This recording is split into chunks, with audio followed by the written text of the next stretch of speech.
예, 오늘 읽은 본문의 말씀을 가지고 그 한 사람이라는 제목으로 우리 함께 하는 말씀을 나누도록 하겠습니다. 여러분, 감사라고 하는 이 단어의 사전적 의미는 이렇습니다. 고마움을 표시하는 인사, 고맙게 여김 또는 그런 마음이라고 단어적으로 설명을 하고 있습니다. 그러나 그리스도 안에서, 우리 기독교 안에서의 감사는 예수 그리스도 안에서 하나님이 베풀어 주신 그런 죄 사함의 은혜와 구속의 은혜, 그리고 우리를 하나님의 자녀 삼아 주심과 성령님이 함께 하심에 대한 우리의 신앙 고백, 기도, 찬양, 헌신, 섬김 등 그런 반응을 통해서 하나님께 다시 돌려드리는 예배의 행위입니다. 그것이 바로 감사입니다.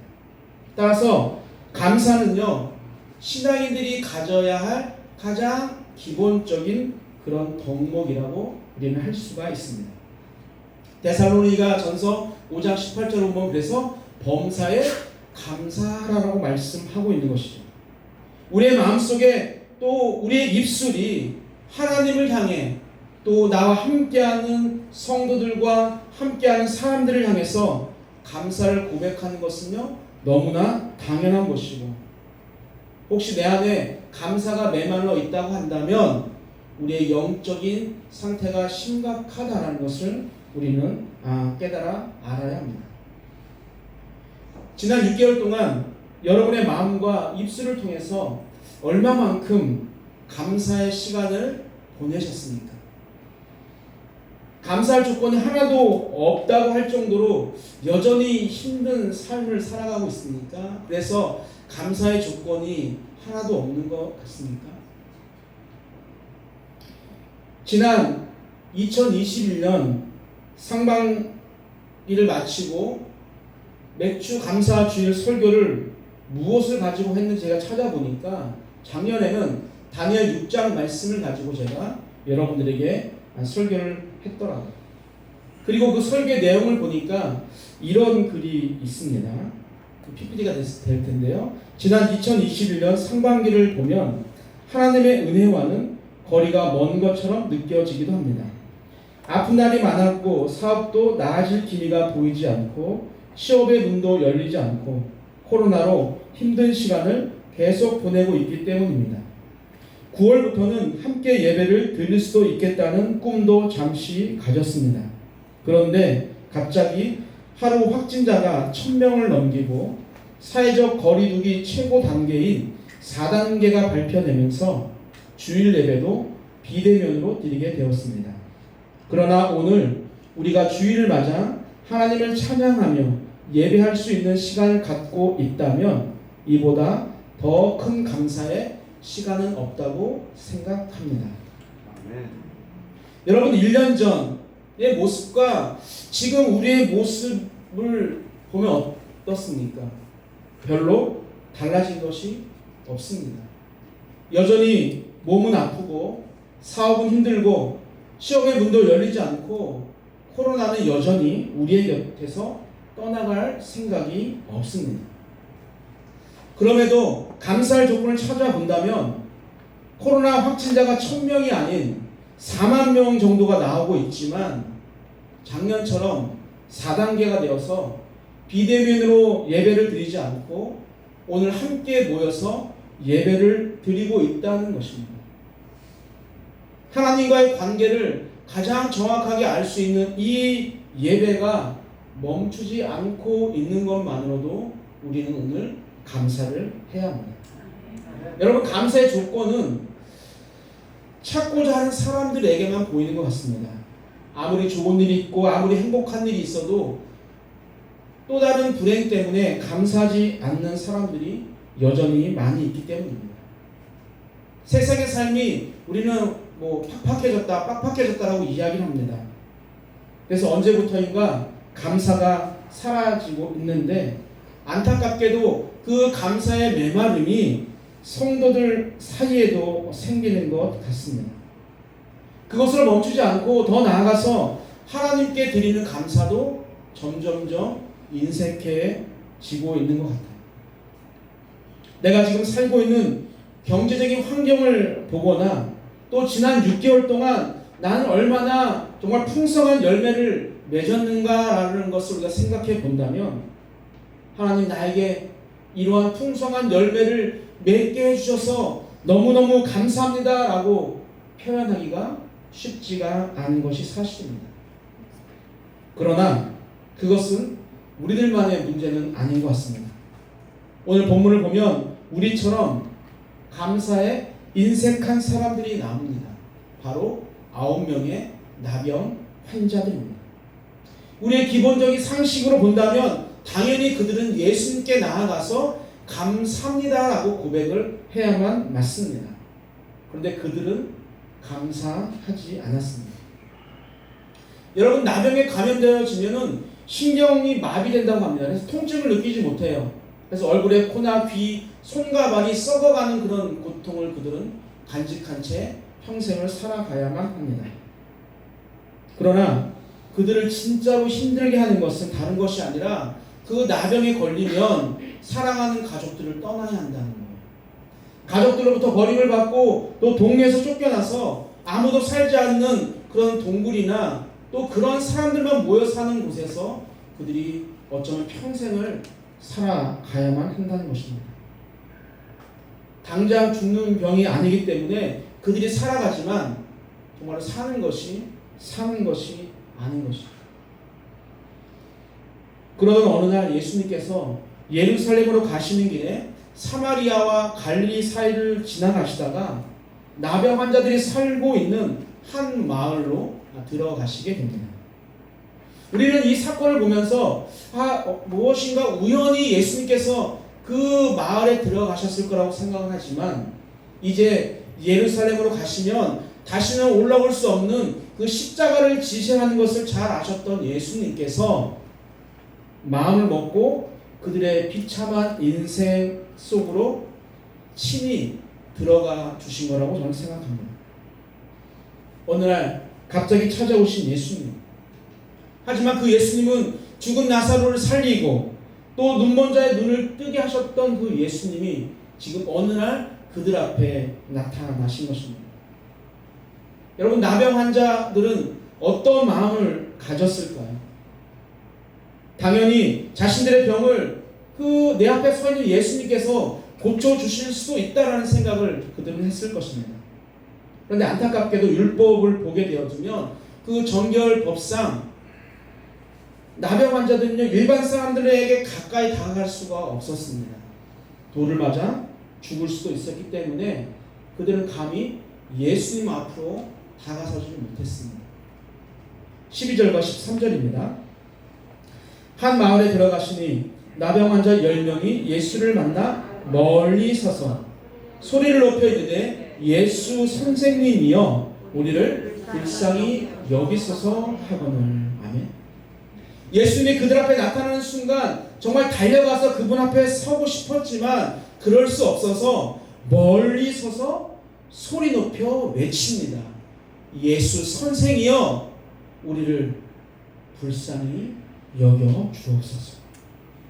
여러분, 소리 높여라는 이 간호구를 사용해서 나병 환자들이 멀리 계신 예수님께 자신들의 존재를 알리기 위해서 안간힘을 썼음을 묘사하고 있습니다. 불행한 현실을 벗어나기 위해서 그들은 주어진 여건 속에서 최선의 노력을 다하는 그런 환자들의 모습을 우리는 상상할 수가 있습니다. 예수님이 지나치시면 끝이라고 생각할 수 있기 때문이죠. 지금 여러분의 아픔과 고통은 과연 무엇입니까? 여러분은 지금 소리 높여서 여러분들이 내가 전능하다고 믿고 있는 그 능력이 하나님께 여러분들은 외치고 있습니까? 오늘 그분이 임재하는 이곳에 여러 가지 것들을 다 뒤로하고 힘들게 나왔는데 여전히 알아서 다 해주시겠지 라고 생각하거나 기도해도 안 되겠지 라는 생각만 하고 앉아있다가 돌아가는 우리는 혹시 아닙니까? 오늘 나병 환자들의 그 간절한 외침이 우리 안에도 가득하게 되기를 주님의 이름으로 축복합니다. 부르짖으라 내가 응답하겠고 내가 알지 못하는 크고 은밀한 일을 너에게 보여주겠다라고 말씀하신 그 하나님의 말씀에 따라서 우리는요 하나님께 부르짖어야 합니다. 기도의 결과를 내가 먼저 결정하는 것이 아니라 이것은 되고 이것은 안 된다라고 미리 결정하는 것이 아니라 기도하라고 하셨으니까 우리는 그 말씀을 믿고 주님 앞에 부르짖어 기도해야 합니다. 그것이 우리가 해야 할 일입니다. 그런데 여기서 흥미로운 것은요, 예수님 우리의 나병을 고쳐주세요라고 외친 것이 아니라 예수님 우리를 불쌍히 여겨주세요라고 그들이 이야기했다는 거예요. 왜 10명의 나병 환자들은 자신들이 가지고 있는 그 질병을 구체적으로 이야기하지 않고 왜 막연하게 불쌍히 여겨주세요라고 그들은 소리를 질렀을까요? 그럼 먼저 선생에 해당하는 이 에피스타타라고 하는 이 헬라어는요, 신약 성경에 누가복음에만 기록이 되어져 있는 그런 특별한 단어입니다. 독특한 단어예요. 히브리어로 보면 랍비라고 하는 선생, 주인이라는 그런 뜻을 가지고 있습니다. 이 단어는 제자들이 스승이었던 예수님을 부를 때도 사용했던 단어이죠. 그런데 그들이 그렇게 부른 이유는 예수님께서 가르치는 일에 전념했기 때문이 아니라 바로 하나님으로부터 받은 권위 있는 사람이라고 그들이 인정했기 때문입니다. 마찬가지로 나병 환자들도 예수님을 에피스타타라고 이렇게 부르는 것은 예수님을 가르치는 교사로 인식한 것이 아니라 어떻게 나의 병을 고칠 수 있는 권세를 가진 분이라고 그들이 생각했기 때문입니다. 그래서 그들이 그런 마음으로 간절하게 불쌍히 여겨달라라고 외치고 있는 것이죠. 여러분, 불쌍이라는 이 단어는요, 인간의 비참한 현실에 하나님의 자비가 임하는 것을 의미합니다. 나병 환자들의 간절한 외침, 그래서 모든 능력과 영광과 권세를 가신 그 하나님께서 죄인들을 불쌍히 여겨주시고 자신들의 비참한 형편과 처지를 누구보다도 더 안타깝게 여기시는 그 하나님이 자신들의 비참한 처지를 불쌍히 여겨주시면 그 예수가 돌아보시면 인간의 힘으로 고칠 수 없는 그 불치병인 나병을 고칠 수 있다는 그런 믿음의 신앙의 고백인 것입니다. 그런 그들의 간절한 고백을 들으신 예수님은요 이렇게 말씀하십니다. 14절입니다. 보시고 이르시되 가서 제사장들에게 너희 몸을 보이라 하셨더니 그들이 가다가 깨끗함을 받은지라. 아멘. 여러분, 구약 성경에 따르면 가족들이 사는 마을을 떠나 지내던 그 나병 환자가 가족들에게로 돌아가기 위해서는 먼저 제사장에게 가서 자신의 병이 완전히 나았다라는 것을 보여주어야 합니다. 그리고 제사장이 그 나병 환자가 다 나은 것을 확인하게 되어지면 그 정결 예식에 따라서 그 예식을 한 후에 가족들이 살고 있는 곳으로 가서 예전처럼 그들이 삶을 살 수가 있었습니다. 예수님께서 이런 정결법을 염두에 두고 그 10명의 나병 환자들에게 가서 제사장들에게 너의 몸을 보이라 라고 말씀하신 것이죠. 여러분, 지금 나병 환자들은 그 유대 정결 예식을 잘 알고 있었습니다. 그리고 여전히 자신들은 나병에 걸려 있고 그 상태에서 제사장에게 가서 보이는 것은요 아무런 의미가 없다는 것도 더욱더 잘 알고 있었습니다. 여러분이라면 그 상황에서 제사장에게 가시겠습니까?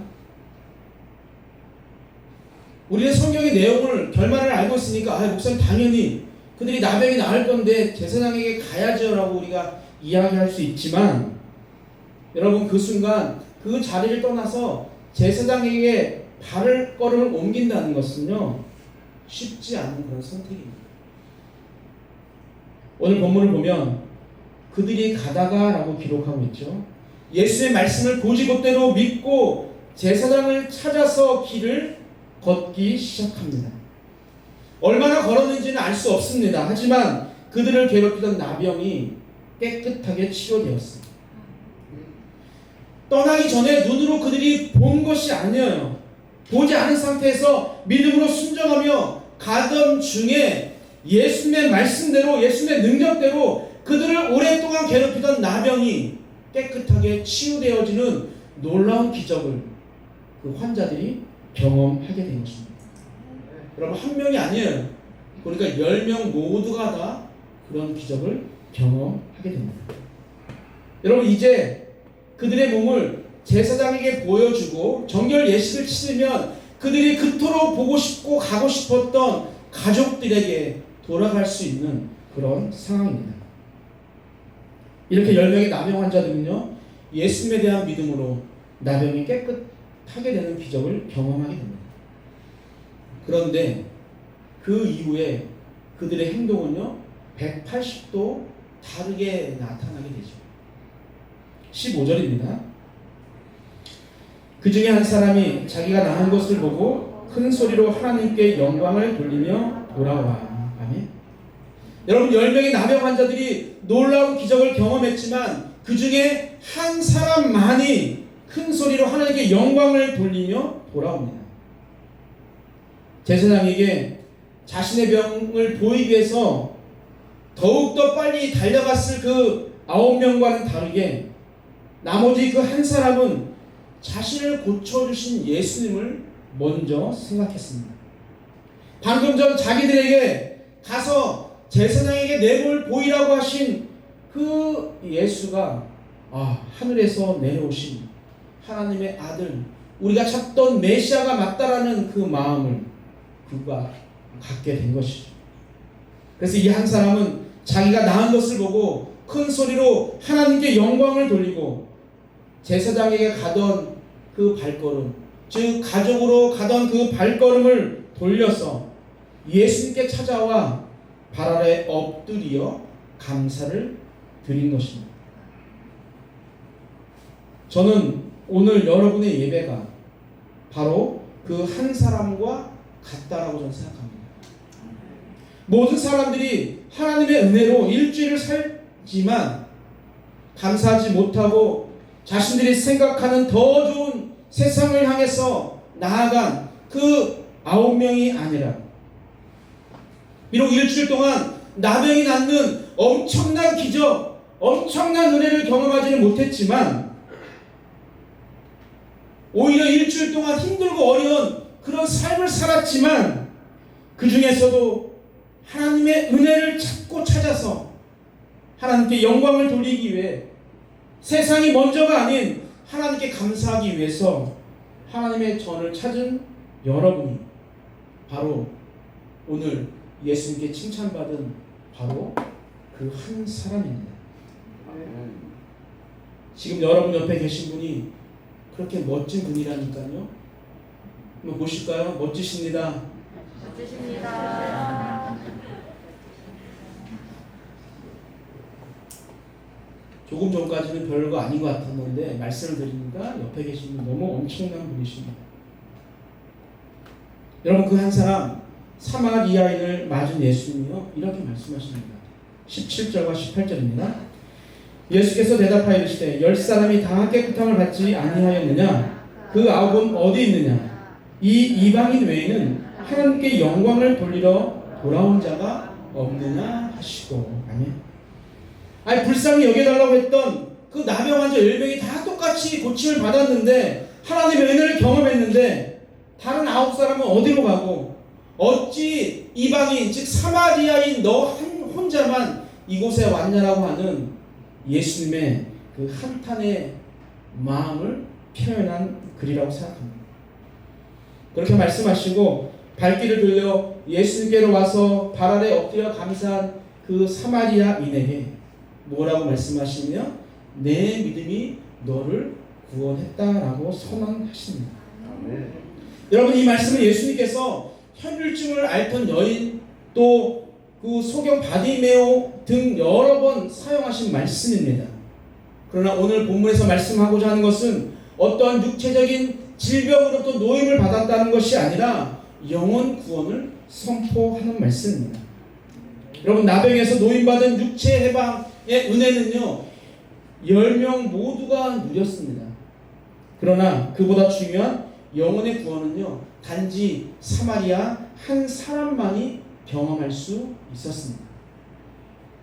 여기서 우리는 육체적 구원이, 육체적 그런 나음이 반드시 영혼 구원과 동일하게 연결되지 않는다는 것을 우리는 잘 알 수 있습니다. 아플 때는 예수를 찾죠. 아플 때는요 눈물로 기도합니다. 그러나 나으면 언제 내가 예수를 찾았는지 생각하지 않고 세상에 나가서 일하고 세상과 어울리며 살아가는 사람들이 우리 주변에 많이 있죠. 그들은 육신의 구원을 받았는지 모르지만 영혼의 구원과는 연결되지 않은 것입니다. 여러분, 영혼의 구원은 예수 그리스도께 나와서 그를 영접하고 그와 더불어서 인격적인 교제를 나누는 이 시간들을 통해서 그런 사람들에게 허락되는 것입니다. 그래서 오늘 본문은 그 교제를, 그 받아들임을 한 사람의 감사로 이야기하는 거예요. 돌아와 예수님 앞에 무릎 꿇은 그 사람이 참 영혼 구원받은 사람이라고 이야기하는 것입니다. 사랑하는 성도 여러분들, 우리는 예수 그리스도의 은혜로 나병보다 훨씬 더럽고 추악한 내면의 죄를 용서받은 사람들입니다. 예수는 우리의 죄를 용서하기 위해서 십자가에서 자신의 피를 다 흘리시고 살을 찢기셨습니다.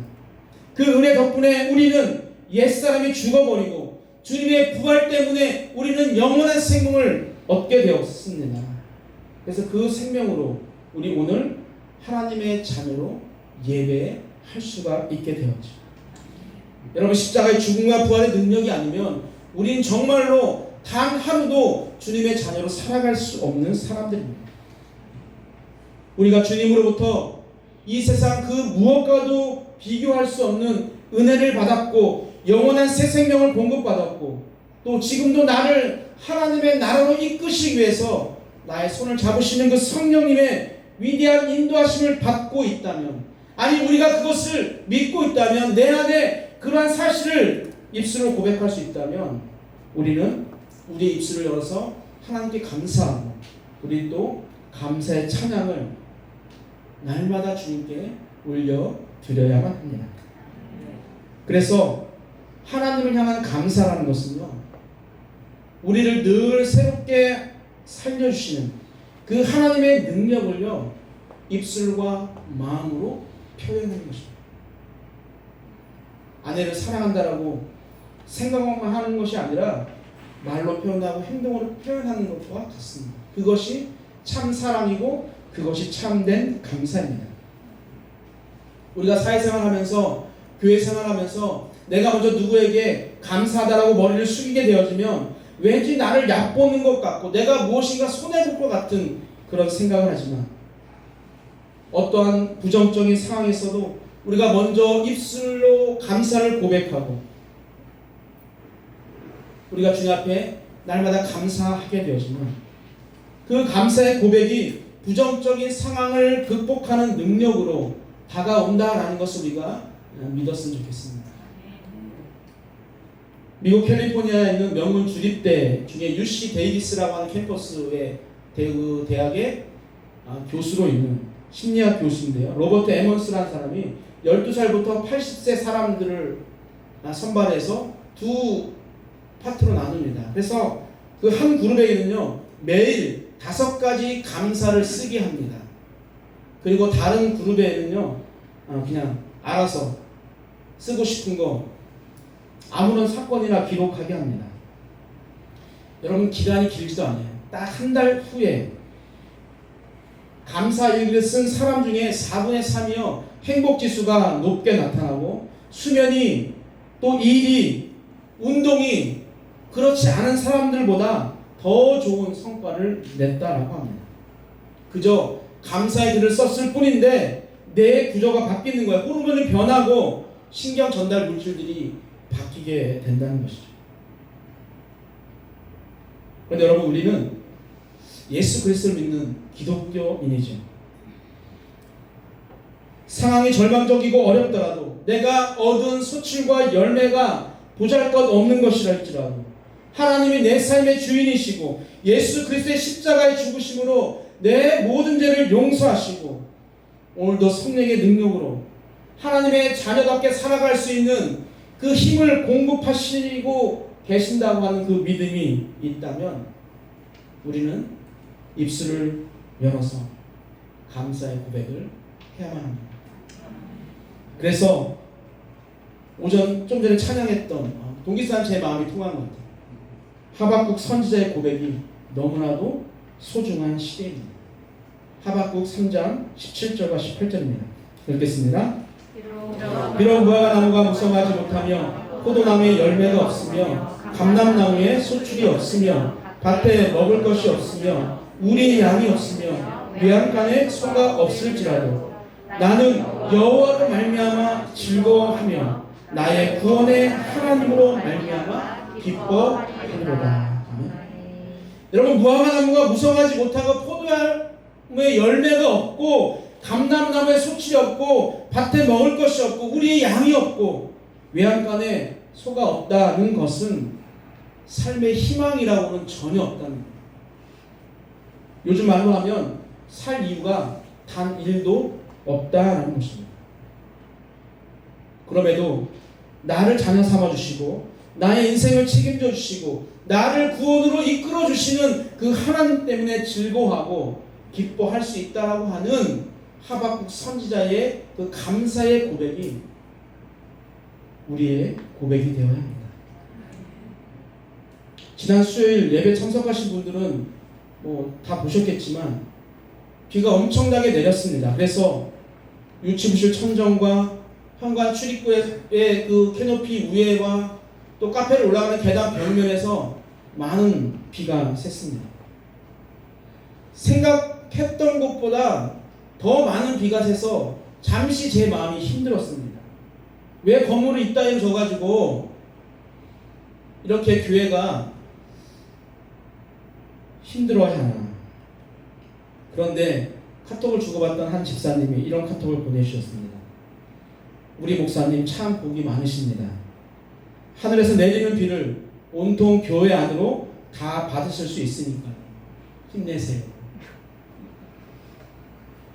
그 글을 읽고 제가 이렇게 톡을 보냈습니다. 유치부실에 비가 많이 새지만 다행히 청년들이 있어서 같이 양동이를 받치고 걸레로 싹 청소했네요. 합선이라서 전등이 들어오지 않았는데 다행히도 본당은 전원에 이상이 없어서 예배를 드릴 수 있으니 또한 감사하고요. 그렇습니다. 그 많은 비를 혼자 처리하면 아주 연약한 우리 오찬이 더 힘들어할까봐 우리 주님께서 그날따라 청년들을 많이 보내주셨습니다. 그래서 청년들과 함께 일하게 하신 것이 너무 감사하더라고요. 비가 새서 유치부실은 전기가 들어오지 않았지만 다행히 본당은 전혀 이상 없이 우리 하나님께 지켜주셔서 수요 예배를 드리게 하심이 너무 감사하더라고요.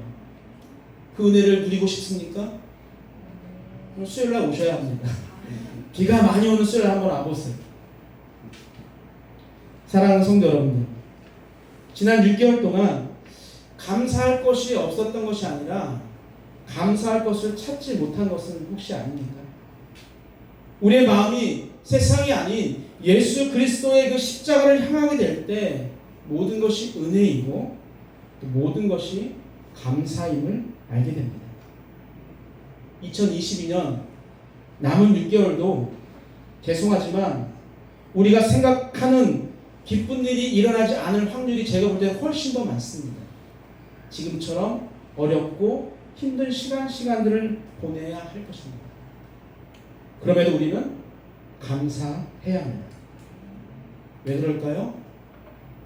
우리는 우리에게 값없이 베푸르신 그 하나님의 은혜 때문에 우리는 감사해야 하는 창조물로 창조되었기 때문입니다.